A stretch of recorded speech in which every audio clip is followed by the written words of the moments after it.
Herkese merhaba.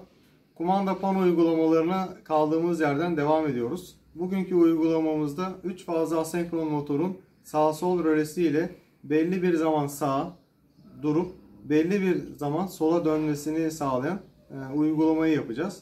Şimdi sizlere bu uygulamayı yapmadan önce bu sistemin çalışmasını sağlayan sağ sol rölesini göstereceğim ve devreden de birazcık bahsedeceğim.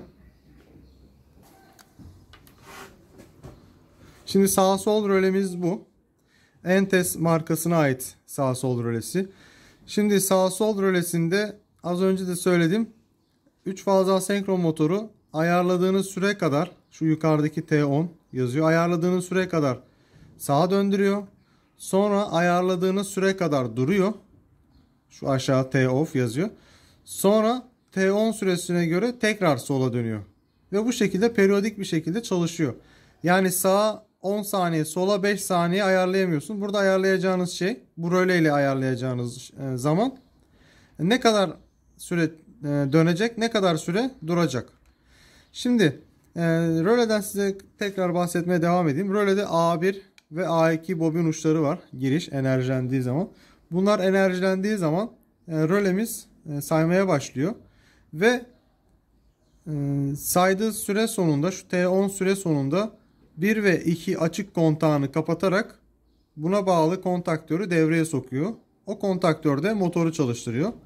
Sonra T10 bittiği zaman bu sefer T10 süresi kadar bu kontağı tekrar açıyor ve motor duruyor. Sonra T10 bittikten sonra tekrar T10 devreye girince bu sefer alttaki right dediğimiz kısımda ikinci kontaktörü enerjilendiriyor. O kontaktördeki 3 fazın ikisini yer değiştirerek motorun bu sefer sağa dönmesini sağlıyoruz. Ya aslında güç devrelerinde bildiğimiz sağ sol döndürme şeyini yapıyoruz. Sistemini kuruyoruz. Sadece 2 tane kontaktörü çalıştıran sağ sol rölesi önce sol kontaktörü devreye sokuyor. Sonra sağ kontaktörü devreye sokuyor. Şimdi size T10 ve T-off'tan bahsedeyim. Yani oraya bahsetmeden önce şurada sol çalıştığı zaman left ışığı yanıyor. Sağ çalıştığı zaman right ışığı yanıyor. T10 ve T-off'tan bahsedeyim. Şimdi bu T10 ve T-off size inanılmaz bir zaman aralığı tanıyor. Yani ne demek o? Şuraya gelelim. Mesela 0.1 saniyeden bu T10 0.1 saniyeden 60 saate kadar size süre tanıyor. 60 saat. 0.1 saniyeden 60 saate kadar ayarladığınız dizilime göre size süre tanıyor.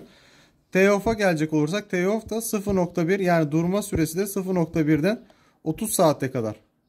Şimdi onu nasıl ayarlıyoruz? Onu şu şekilde ayarlıyoruz. Şimdi şurada tırnaklar var. T-on'da 1, 2, 3, 4 diye 4 tane tırnak var. Yukarıda da 1 ile 10 dönme kısmı var. Şuradan da bu da çarpan. Burada şunu yapıyorsunuz. Diyelim 4 tanesi de solda. Yani şu konum. Görüyorsunuz 4 tanesi de pasif tırnakların. Diyor ki o zaman senin çalışma aralığın 0.1 ile 1 saniye arası. Şimdi 0.1 mi 1 mi? O zaman şunu yapıyorsunuz. Şuradaki çarpan sizin 0.1 ile çarpıyorsunuz. Atıyorum buradaki çarpan 4'e aldın.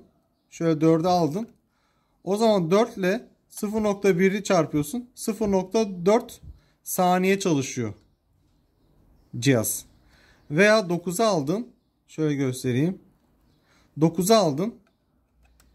O zaman 9'da şu tabandaki sayı dediğimiz 0.1'i çarpıyorsun. 0.9 saniye cihaz ne yapıyor?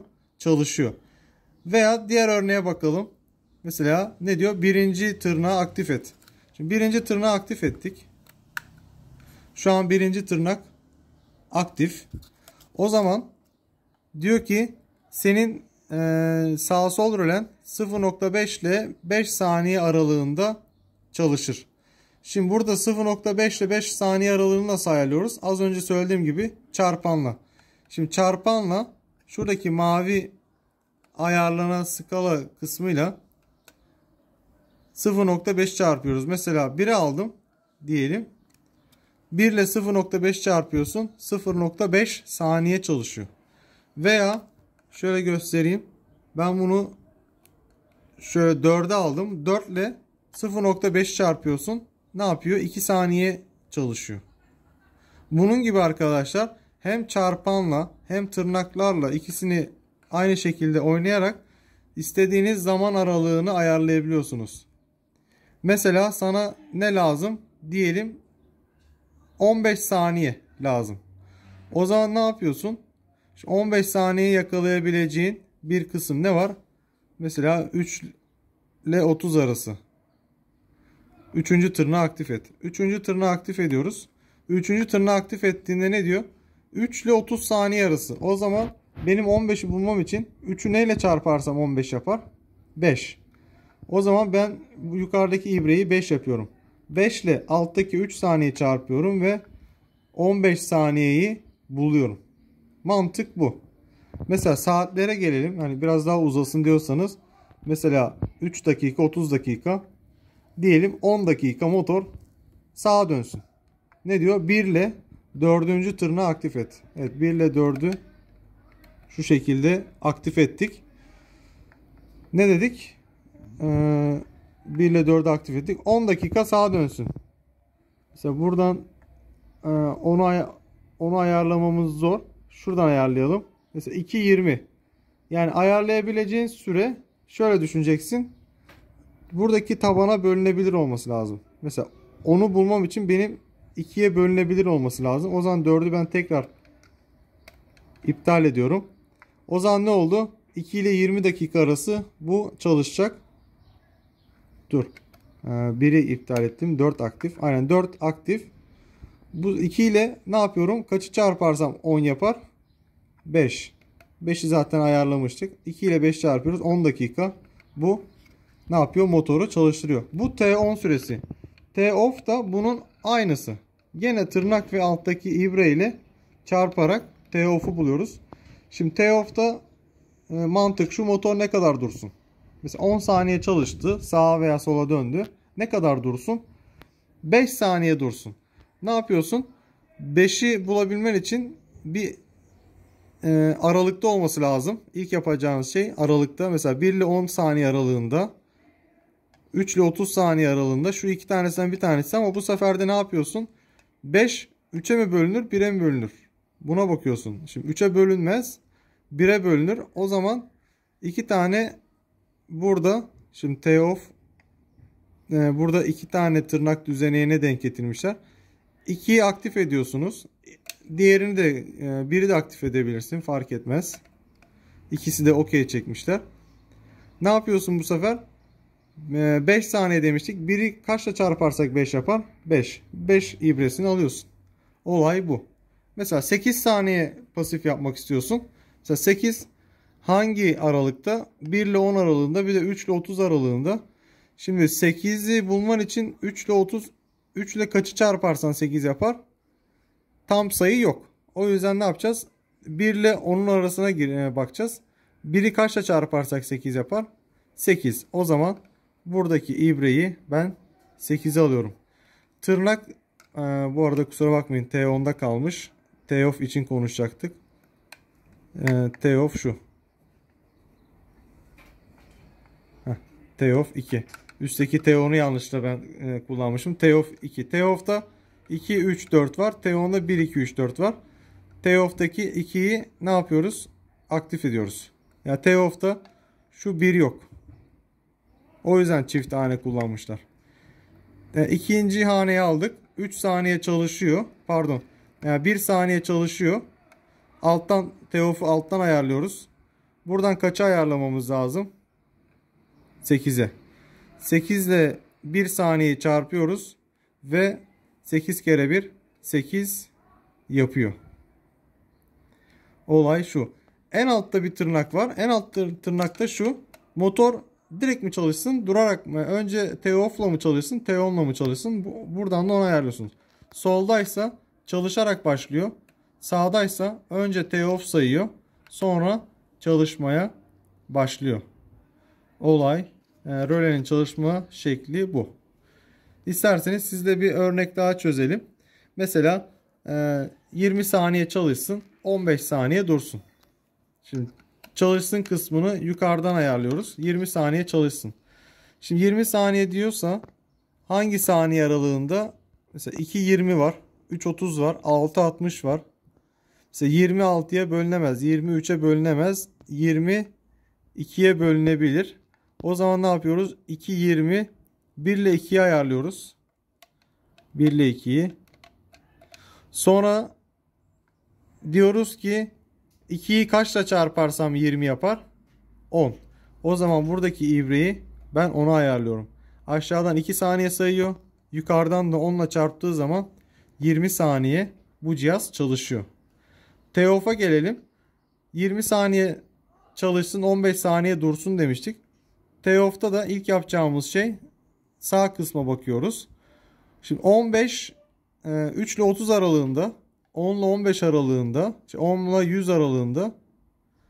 Şimdi 15 saniye bulacağımız için 15 10'a tam bölünüyor mu veya 3'e tam bölünüyor mu? Buradan ona bakacağız. Hangisine tam bölünüyor?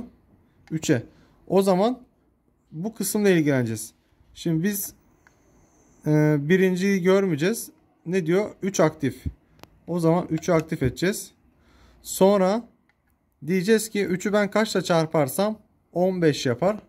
O zaman kaçla çarparsa 5 ile çarparsa bu alttaki ibreyi de 5'e getiriyoruz ve bu şekilde 20 saniye dönüyor, duruyor. 15 saniye diğer Sonra 20 saniye tekrar diğer tarafa dönmeye başlıyor.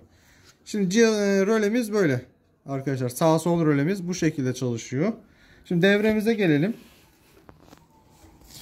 Şimdi devremizden size kısaca bahsedeyim arkadaşlar. Devremiz sağ sol rölesine uygun bir şekilde dizayn edilmiş. 3 faz sistemi, Türk normu. 3 fazlı asenkron motorun sağ sol rölesiyle çalıştırılması. Sigortamız, aşırı akım koruma rölesi, diğer adı termik röle var. Onun dışında şimdi sağ sol rölesinde mühürleme sistemi olmadığı için, yani ekstradan bir kontaktör, sistemi çalıştıracak bir kontaktör kurulu olmadığı için paket şalter bağlantısı yapmışlar. Yani paket şalteri ben çevirince sistem sürekli enerjilenecek. Yani mühürleme sistemi yok.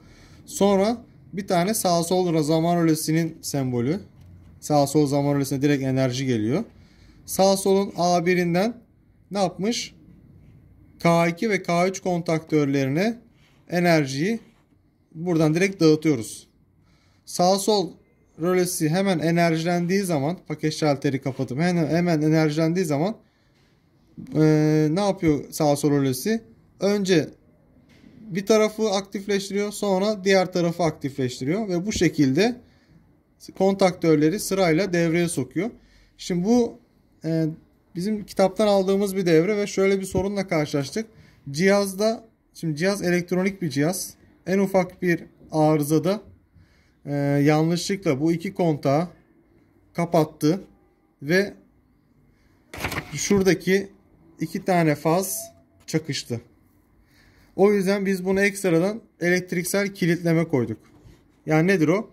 Kontaktörlerin, şu gördüğünüz kontaktörlerin kapalı kontaklarını diğerinin önüne koyduk. K3'ün kapalı kontağı K2'nin önünde.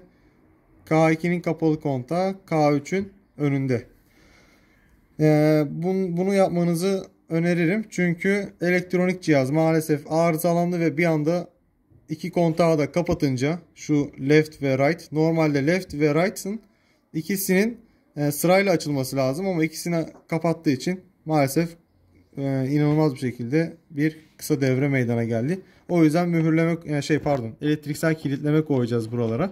Güç devresi de bildiğimiz devir yönü değiştiren güç devresi. Yani nedir o?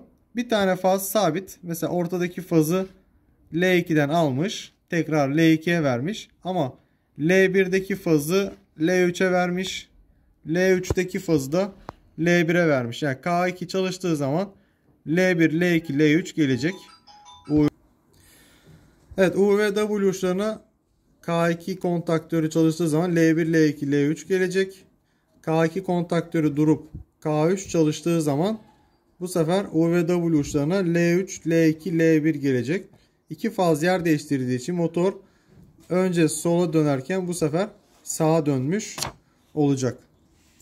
Yani elektriksel kilitlemeli motorun devir yönü değiştirilmesi uygulamasına benziyor. Sadece burada ana aktör bizim sağ sol rölemiz ve istediğiniz zaman kadar ayarlayabiliyorsunuz. Sağ sol rölesinin çalışma mantığı çok kolay. A1 A2'ye enerji veriyorsun. Önce left kontağını kapatıyor. Sonra duruyor. Sonra right kontağını kapatıyor. Sonra duruyor. Ve bunu sürekli periyodik şekilde yapıyor. Ve bu kontakların kapanma ve durma sürelerini siz ayarlayabiliyorsunuz. O da çok güzel bir zaman ayarlama durumu. Ve istediğiniz kadar ayarlayabiliyorsunuz. Yani 30 saniye 60 saniyeye kadar bir ayarlama sınırlılığınız yok. 60 saate kadar istediğiniz zamanı ayarlayabiliyorsunuz. Şimdi röleden bahsettik. Devredeki kurulumdan da bahsettik. Çalışma mantığından. Şimdi uygulamasından sizlere göstereceğiz. Uygulama yaparken kablolar nasıl çekilir, nereye çekilir onlardan göstereceğiz. Evet, şimdi rölemizi yerleştirelim. Şimdi bu rölemiz bizim tırnaklı bir röle. Şöyle önce tırnaksız sabit kısmını yerleştirdik. Sonra hareketli kısmını tornavidayla kaldırıp panoya yerleştirdik. Şimdi biz bunu 2 saniye çalışacak, 2 saniye duracak şekilde tırnakları ayarladık. Bundan sonra geldik artık kablo yerleştirmeye. Şimdi kanallarımızı açalım. Kanalları bu şekilde açtık. Yukarıya koyuyoruz. Sol tarafı da açalım. Şimdi sizlere göstereyim. Şimdi sigorta bağlantımız zaten yapılı. Biz önce baradan alacağız. Aşırı akım termik rölenin 95 nolu ucuna 96'dan çıkacağız. Paket şalterin yani tek fazlı paket şalter. Şimdi bizim buradaki paket şalter panoda 3 fazlı var ama biz bunu tek fazlıymış gibi tek kontağını kullanacağız. O yüzden kafanız karışmasın. Şimdi o bağlantıyı yapalım.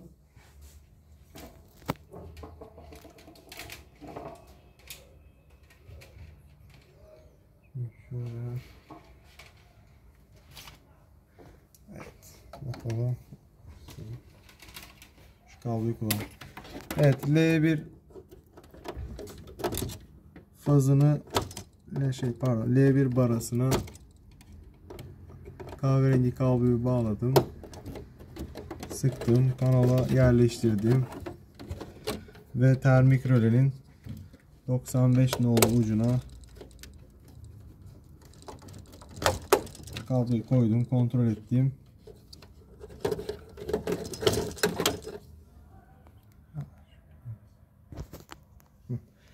Şimdi 96'dan çıkıyorum. Paket şaltere. Şimdi kablom yetecek mi diye bir kontrol ediyorum. Uzun bir kablo olursa daha iyi sanki.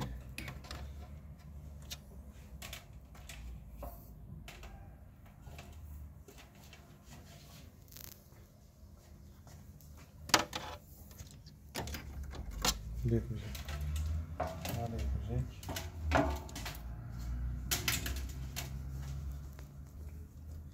Şimdi normalde kablolarımıza yüksüklük kullanıyoruz ama uygulama yapmaktan kablolar zarar görüyor ve yeni kablo kullanmak zorundayız. Normalde bunların yüksüklenmesi lazım. Şimdi kanala giriş yaptım. Diğer kanala giriş yaptım. Şimdi biz şöyle göstereyim. Gel buraya. L1, L2, L3 sol taraftan giriş, sağ taraftan çıkış. O yüzden biz kablomuzu buradan giriş yapacağız. O sebeple şuraya giriş yaptım.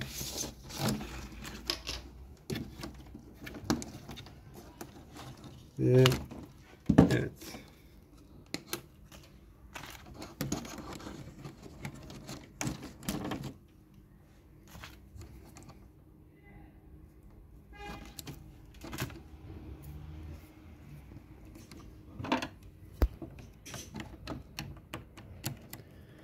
Evet, paket şalteri kullanmasının sebebi dediğim gibi ekstradan bir kontaktör kullanmak istememiş devre mühürleme için.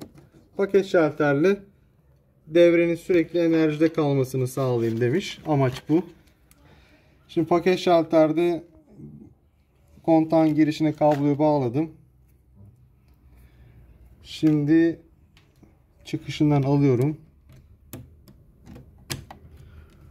Bu 3 fazlı paket şalter. Devrede tek fazlı kullanın diyor. Panoda 3 fazlı olduğu için biz 3 fazlı kullanıyoruz. Evet, kanala tekrar giriş yaptım. Şimdi size şöyle göstereyim devreden. Şimdi diyor ki paket şalterden çıktığın zaman doğru sağ sol rölesinin A1 ucuna giriş yap. Sağ sol rölesinin A1 ucuna giriş yap. O zaman bizim sağ sol rölemiz nerede? Burada. A1 nerede? Burada. Buraya kabloyu şimdi getireceğiz. Evet, kanala giriş yaptım. Yukarıya geldim. Yukarı.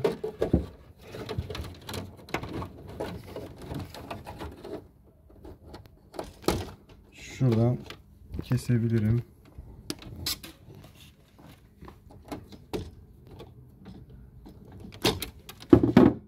Normalde bunların yüksüklenmesi, etiketlenmesi lazım.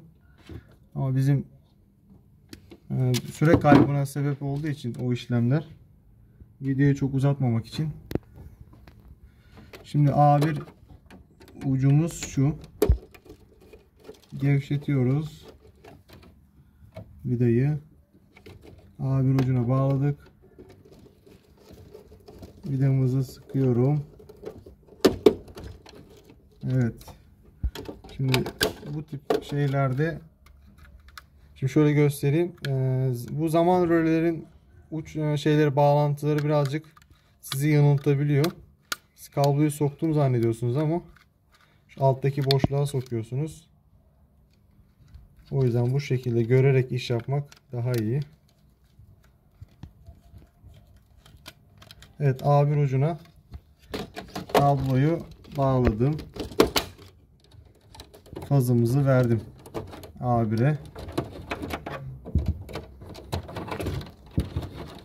Şimdi paket şalter uygulaması bitti. Pardon. Şöyle bir durum var. Tam bitmedi aslında. Şöyle bir durum var. Birazdan anlatacağım. Şimdi A2'ye nötr bağlıyoruz. Bizim nötr kablomuz mavi. Nötr baramız da burada. Şimdi bir tane nötrümüzü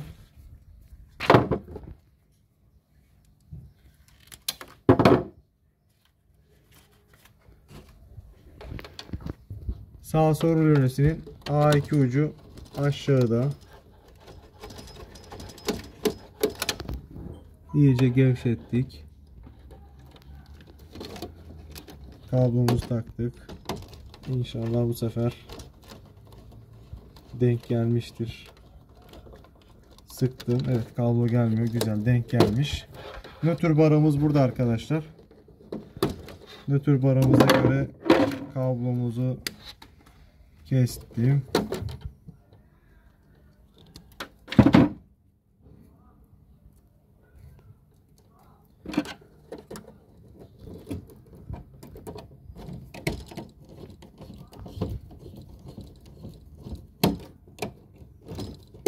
Evet. Sağ sol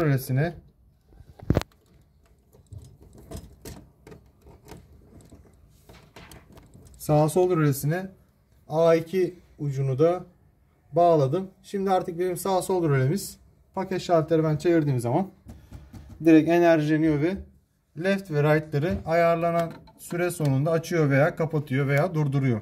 Şimdi bundan sonra geldik devrenin diğer kısmına. Şimdi şurada ek alacağız. Şimdi size iki tane seçenek sunuyor.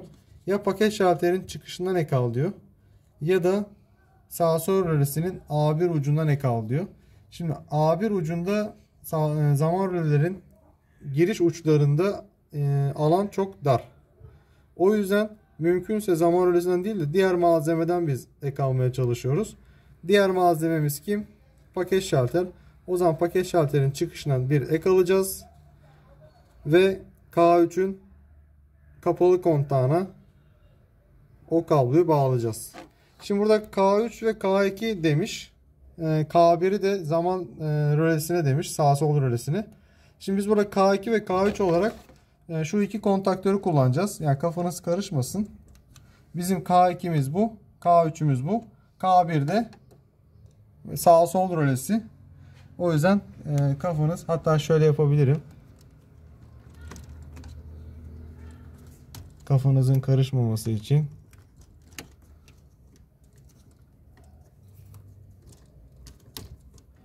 Bu K2 olsun. Bu da K3 olsun. En azından K1 gözükmüyor. Şimdi gelelim, kabloyu tekrar buradan bağlayacağız.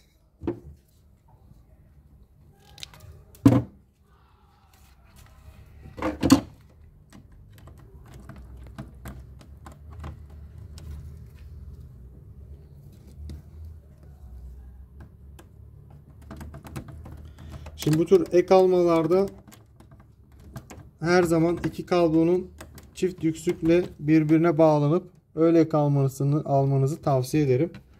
Çünkü vida birini sıkıp diğerini sıkmayabilir. Mesela şu an olduğu gibi bunu sıkıyor ama bunu sıkmadı. Bir daha bir deneyelim.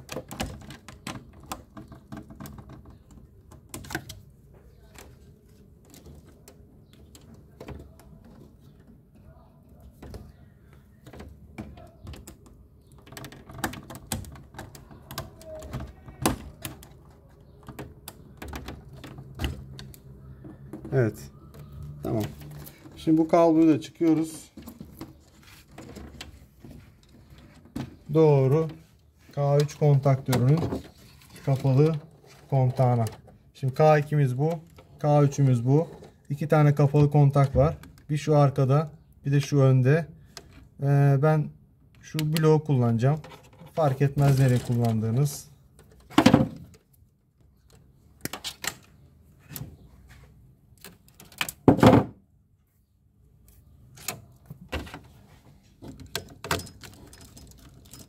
Evet, bizim bu yaptığımız elektriksel kilitleme arkadaşlar.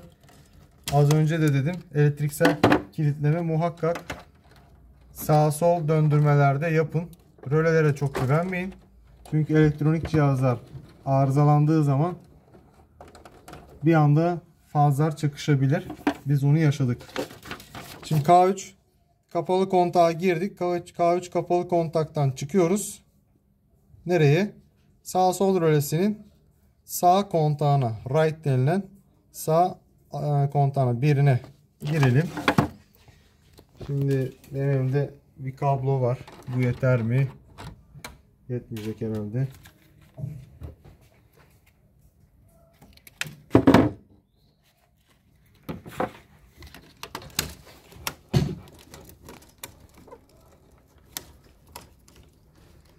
Evet. Kapalı kontaktan çıktım. K3'ün sağ sol zaman rölesinin şöyle pardon right'ının bir nolu ucuna.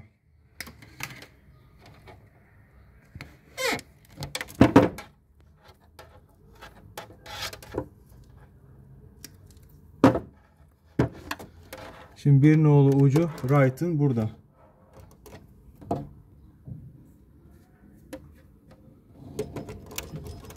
İyice gevşetelim.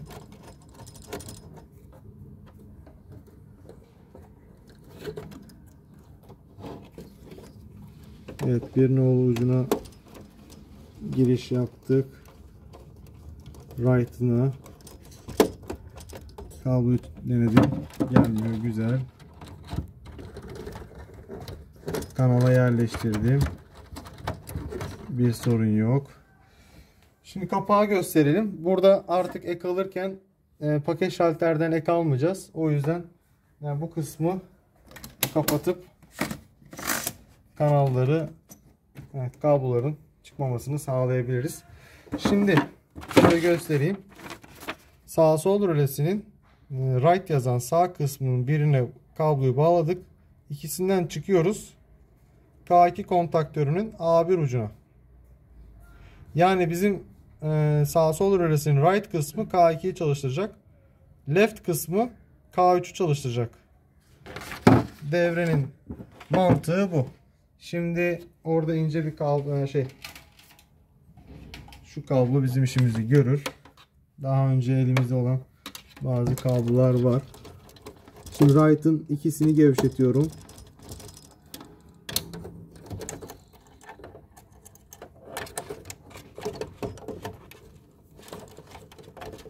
Evet.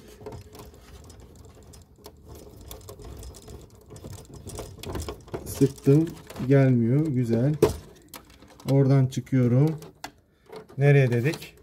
K2'nin A1 ucuna. Yani bizim K2'miz bu. A1 ucu da bu. Schneider marka. Gayet güzel bir marka. Memnunuz. Severek kullanıyoruz. Ya bu kontaktörlerde çok öğrenci uygulama yaptı ve hala sapasağlam çalışıyor. Bir sıkıntı yok. Şimdi K2'nin A1 ucuna bağlantıyı yaptık. Şimdi K2'nin A2 ucundan nötr barasına nötrü çekeceğiz. Neyle? Mavi kabloyla. Şimdi mavi kablomuzu hazırlayalım.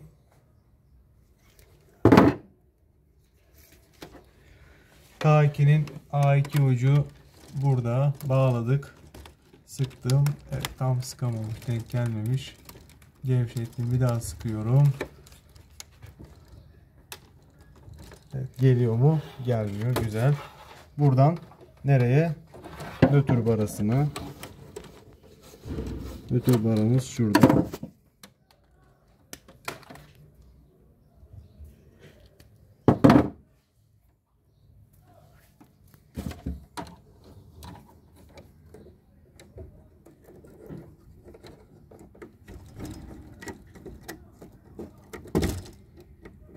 Evet. Nötr barasına nötr kablosunu da bağladım. Kanala tekrar yerleştirdim. Şu an K2'nin A1 ve A2 bağlantıları da bitti. Yani şu sütun da bitti. Şimdi birinci sütun bitti. İkinci sütun bitti. Size daha önce söylemiştim. Türk normu ve Avrupa normu yukarıdan aşağıya doğru. O yüzden sütun sütun yaparsınız bağlantıyı. Yoksa karışır. Şimdi geldik üçüncü sütuna. Şimdi üçüncü sütunda diyor ki K2'nin kapalı kontağının girişindeki kabloyu buradan al. Ya paket şalterin çıkışından al. Ya sağ sol rölesinin A1'inden al. Ya da K3 kapalı kontağının girişinden al. Şimdi 3 tane seçenek var. 1, 2, 3. Yani burada hangisi daha mantıklı? Size hangisi daha yakın? Siz zaten zaman rölesini kullanamıyorsunuz. Kontak girişleri kablo girişleri çok dar. 2 seçenek kalıyor. Ya paket şalter ya da K3'ün kapalı kontağının girişi. Şimdi paket şalter çok uzak olduğu için en mantıklısı K3 kapalı kontağın girişinden kabloyu almak. O da hangisi? Şu. Yani şöyle göstereyim. Şuradan almaktansa kabloyu nereden alıyoruz? Şuradan. Yani şurada çok kısa bir kablo bizim işimizi görür. Evet. Tekrar burayı gevşetiyoruz. Şimdi dediğim gibi çift kablo giriyorsa kontağa en sağlam çözümü bu iki kabloyu çift yüksük yapmak. Sebebi dediğim gibi kablonun biri sıkışır, diğeri gevşek kalır. O zamanla arızalara neden olur. O yüzden çift yüksük yapıp sıkmak daha mantıklı. Evet. Durduk. Evet, K2'nin kapalı kontağının girişini de yaptık. Kablomuzu kanala yerleştirdik. Şimdi devreden şöyle gösterelim. K2'nin kapalı kontağın girişini de verdik. Şimdi K2'nin kapalı kontağından çıkıp sağ sol rölesinin left birine bağlayacağız. Yani sağ sol rölemiz bu. Left, bak şurada yazıyor. Left kaçına? Birine bağlayacağız. Şimdi bağlayalım. Oraya göre hemen kablomuzu hazırlayalım.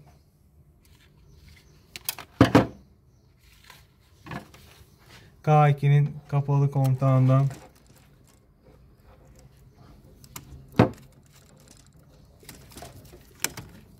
bağlantıyı yaptım. Bakalım sıktı mı? Evet, sıktı. Kanala giriş yaptım. Kanalda geliyorum. Ve 1'e şimdi kabloyu bu şekilde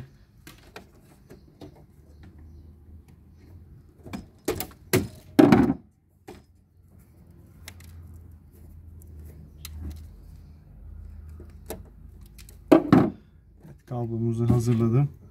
Şimdi 1'deki vidayı gevşeteyim.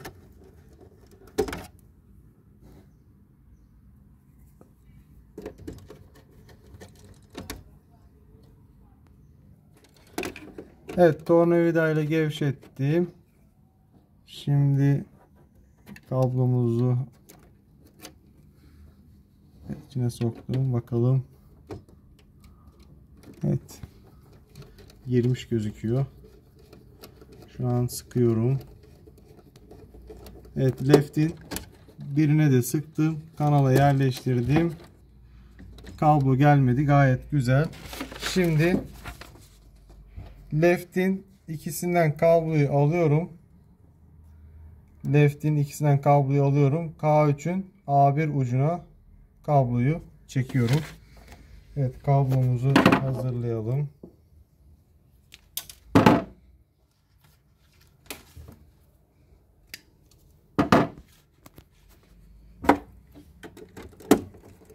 Evet, vidamızı gevşettim iyice.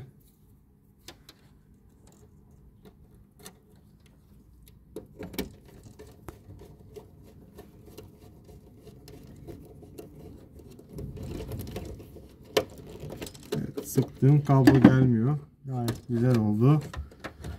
Şimdi K3'ün A1 ucuna kabloyu getirdim ve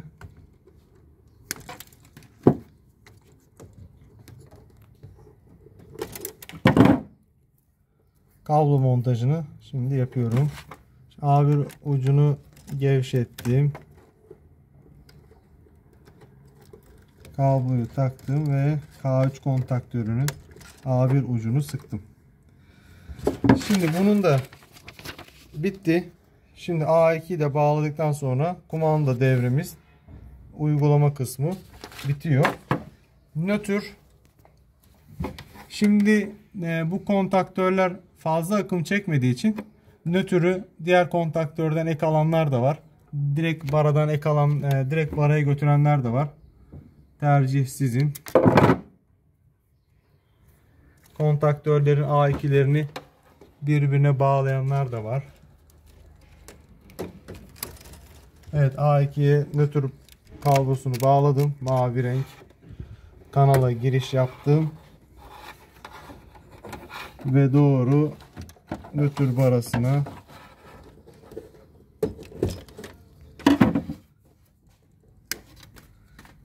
kabloyu bu şekilde götürdüm. Nötr baramızda çok yer kalmamış. Şuradan bir yer oluşturabilir miyiz?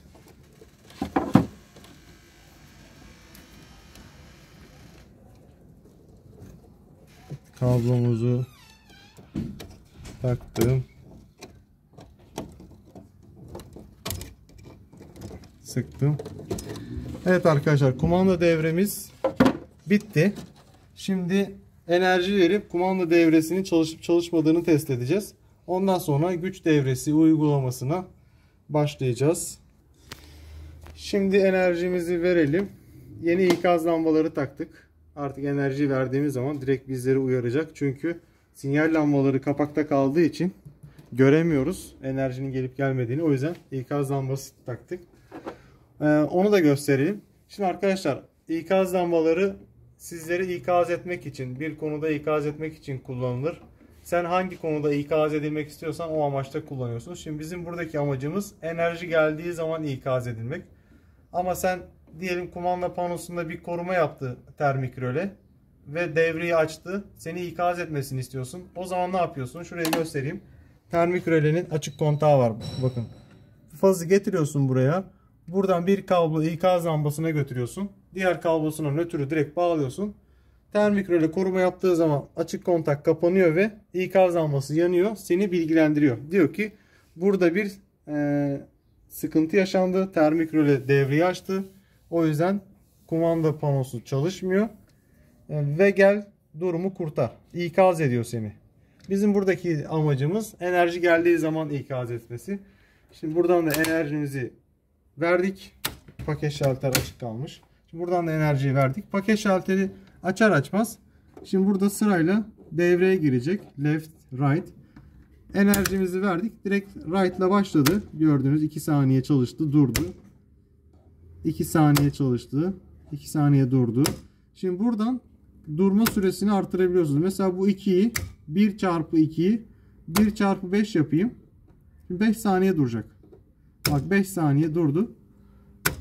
Durma süresini 1 çarpı 9 yapayım. 9 saniye duracak. Bir sonraki etap. Dediğim gibi buradaki tırnaklarla ve bu çarpanla süreleri ayarlayabiliyorsunuz. Yukarıdaki sürede çalışma süresi. Alttakini tekrar 1 saniyeye getireyim hatta. 1 saniye dursun. Üstteki de çalışma süresi. Çalışma süresini daha fazla arttırayım. Mesela çalışma süresini 6'ya getirdim. Şöyle bakalım. 1 ve 2 aktif. Çalışma süresi 1 ve 2 aktif. Yani 2 ile 6'yı çarparsak 12 saniye yapıyor. Şöyle göstermeye çalışayım.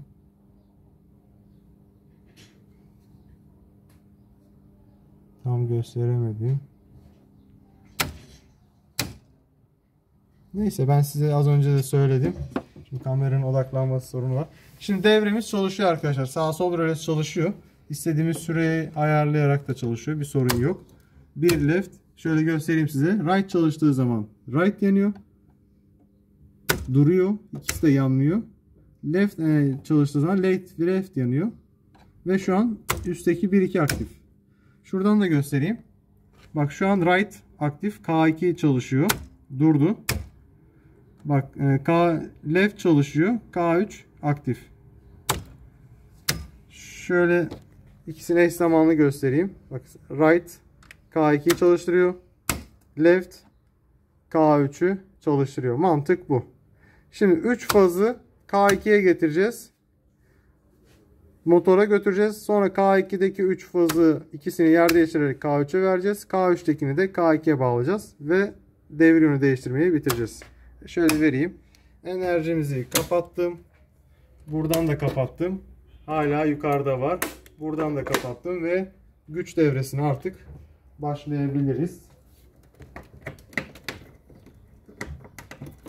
Şimdi biz burada koruma elemanı olarak termik röle kullandık. Motor koruma şalteri kullanmadık. Devrede o şekildeydi. Şimdi yapacağımız şey, size şöyle devreyi göstereyim.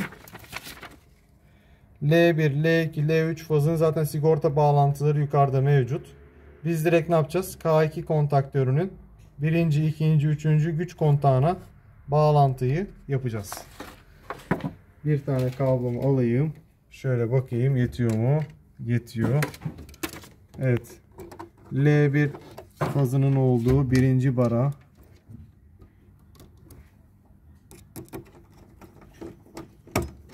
Kablomu sıkıştırdım. Kanala girdim. Kanalda ilerliyorum.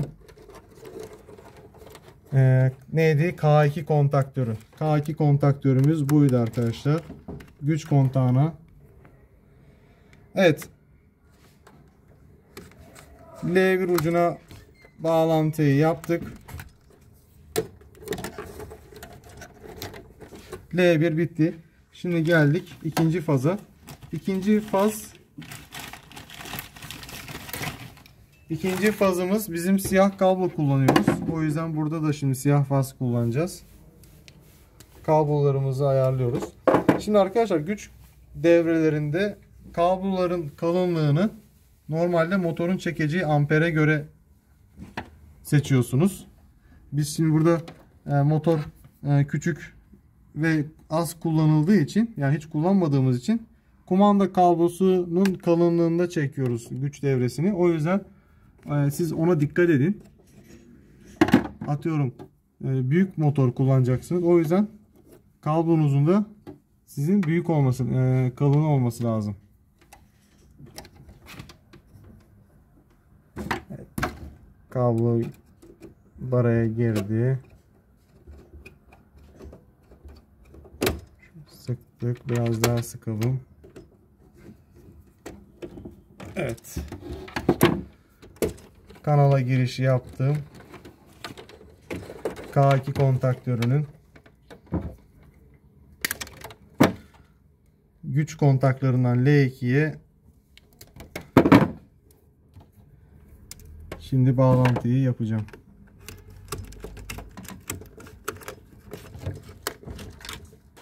Evet, bağlantı bitti. Şimdi geldik 3. faza. 3. fazımızın rengi kırmızı. Normalde gri renk kullanılan yerler de var. Kırmızı renk kullanılan yerler de var. 3. fazımızı bağladım.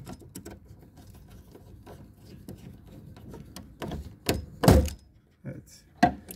Kablo gelmiyor. Kanala giriş yaptım. Evet, L3 yani 3. güç kontağına kabloyu taktım. Gelmiyor. Gayet güzel oldu. Evet. K2'nin L1, L2, L3 bağlantıları bitti arkadaşlar. Şimdi devam edelim. Sizlere şöyle göstereyim. L1, L2, L3'ü bağladık. Şimdi K2 kontaktöründen çıkacağız. Termik rölenin 1. 2. ve 3. güç kontaklarına bağlantıyı yapacağız. Yani şu 1, 2, 3'e 3 tane kablo getireceğiz şimdi. Şimdi şöyle bir daha uğraşmamak için 3 tane kabloyu ayarlayayım.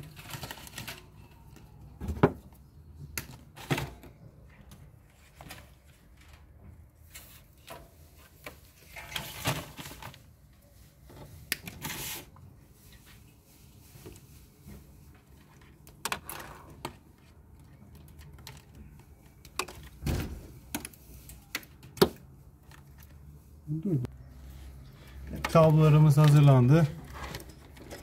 Gevşettik vidayı. Evet, 1. fazımızın rengi kahverengiydi. Onu bağladık. 2. fazımızın rengi siyahtı. Onu da bağladık. 3. fazımızın rengi kırmızıydı. Onu da bağladık. Üçü de sağlam. Şimdi kanala 1, 2, 3 tanesini girdim. Evet, 1. kablomuz L1 kablomuz.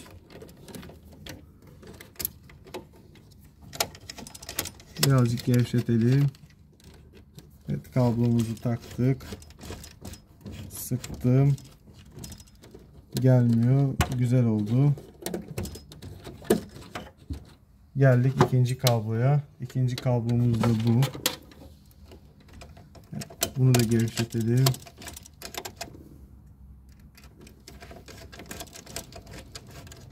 Evet, termin 2. güç kontağının kablosunu da bağladım. L2 fazını. L3'ü de bağlıyorum.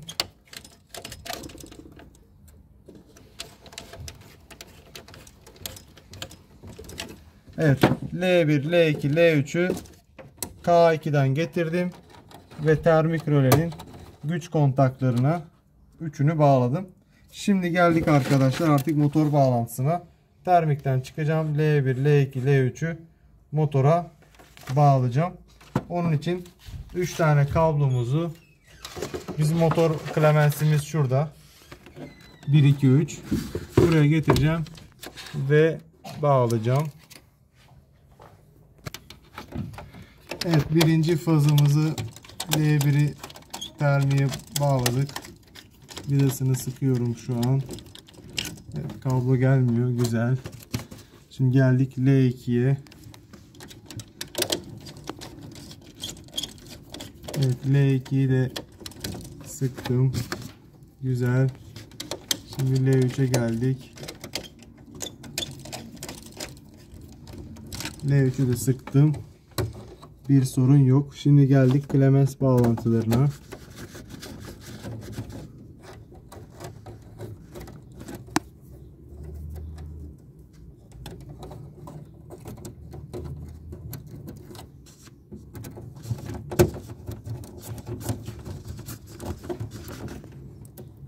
Evet.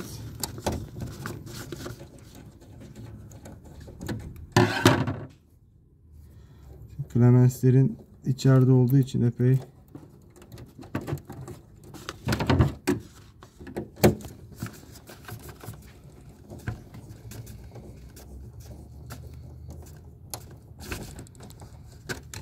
üçüncü faz bağladık.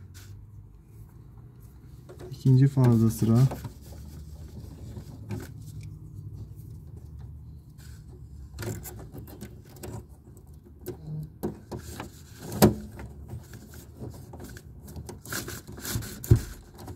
İkinci fazda tamam.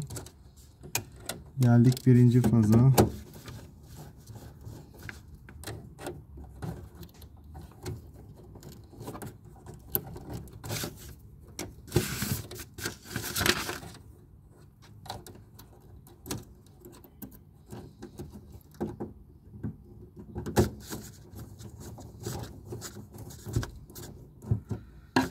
Evet arkadaşlar, birinci fazda tamam.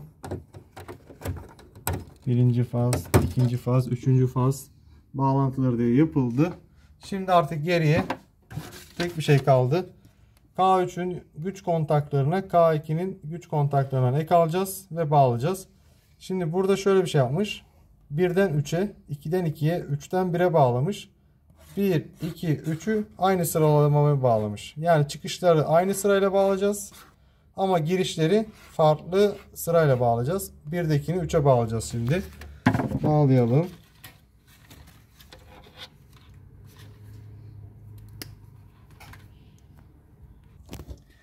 Evet, K2'nin birinci güç kontağından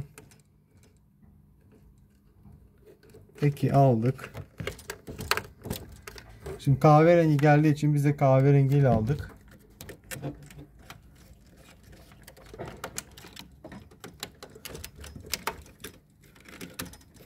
Şimdi kabloyu tam yerleştiremedik. O yüzden boşta kaldı. Bakalım, evet bu sefer oldu. Kanala kabloyu yerleştiriyoruz hemen. Herhangi bir şekilde çıkmıyor. Şimdi ikinci fazı direkt ikinci şeye bağlıyoruz. İkinci güç kontağına. Yani 2'yi 2'ye bağlıyoruz. Az önce söylemiştim.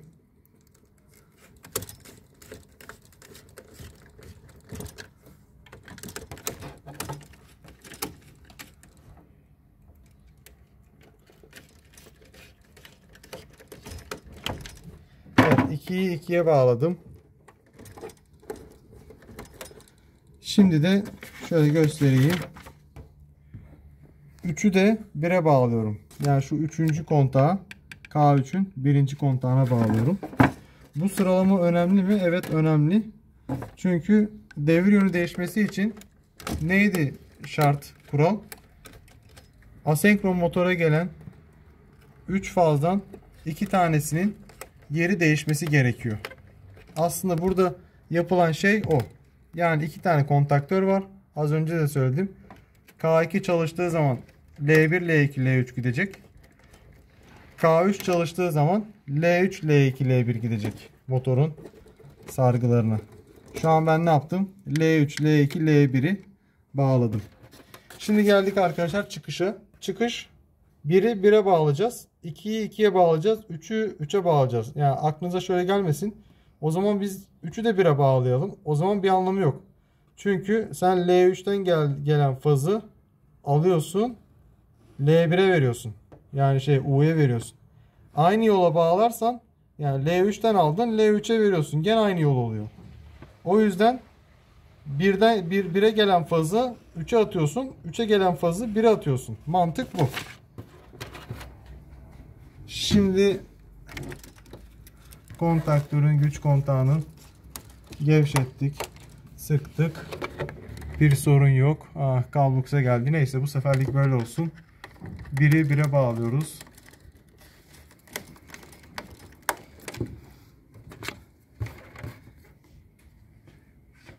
İkiyi ikiye bağlıyoruz.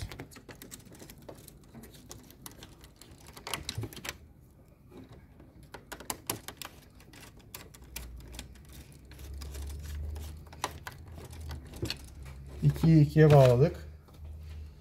Üçü de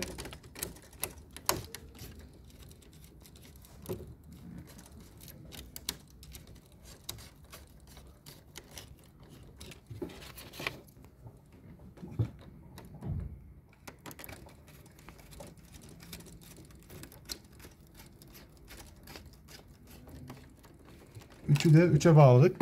Hatta size şöyle göstereyim. Bakın, K2 çalıştığı zaman motora kahverengi, siyah, kırmızı, yani L1, L2, L3 gidecek. K3 çalıştığı zaman motora L3, L2, L1 gidecek. Ne vasıtasıyla? Şu kablolar vasıtasıyla. Evet, güç devresi bağlantıları da bitti. Şimdi kanallarımızı kapatalım. Kanallarımızı, sol tarafı da kapatalım.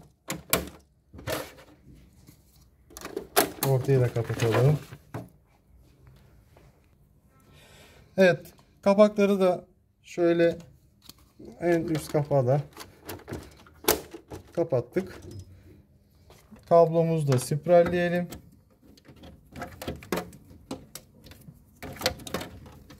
Evet, buna kablo sprayı deniliyor arkadaşlar. Bunlar da çap çap satılıyor. Kullanacağınız kabloların ne kadar fazla olduğuna göre alıyorsunuz o çapta ve sarıyorsunuz. Ve kablolarınız daha derli toplu bir arada oluyor. Hiçbir yere temas etmiyor. Aynı yukarıda olduğu gibi. Şimdi enerjimizi verelim. Artık 3 fazla senkron motoru çalıştıralım. Şimdi paket şalterimizi açtık.